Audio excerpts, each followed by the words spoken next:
So, yan, makikita natin yung konting introduction na nilagay ko.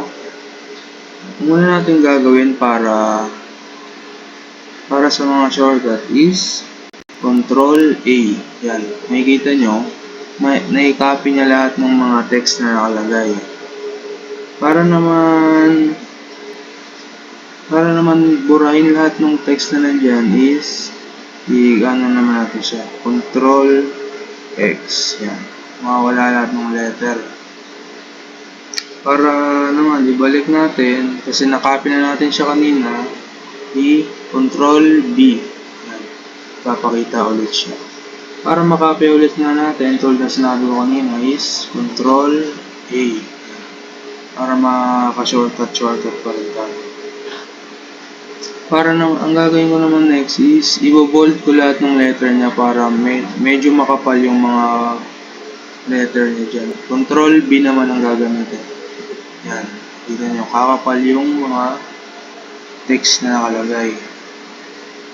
Tapos, i-undo ko naman siya ngayon. Control Z ang shortcut para may undo. Tapos, ang next naman is ibang tawag dito, ipapagilid natin yung mga letters na yan. Ang shortcut is Control I. Yan, para mag-side yung mga letters niya. I-redo naman natin siya. Ang shortcut para ma-redo is Control Y. Yan, para bumalik siya sa dati.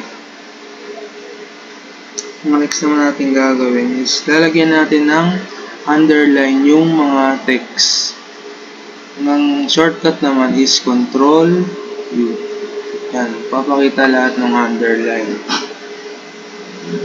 Para naman matanggal natin yung mga pinagagawa natin na format is Control kasi space bar.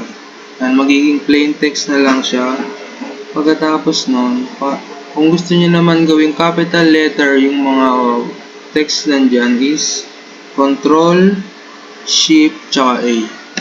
Yan, makikita nyo capital letters na siya lahat. Yun lang.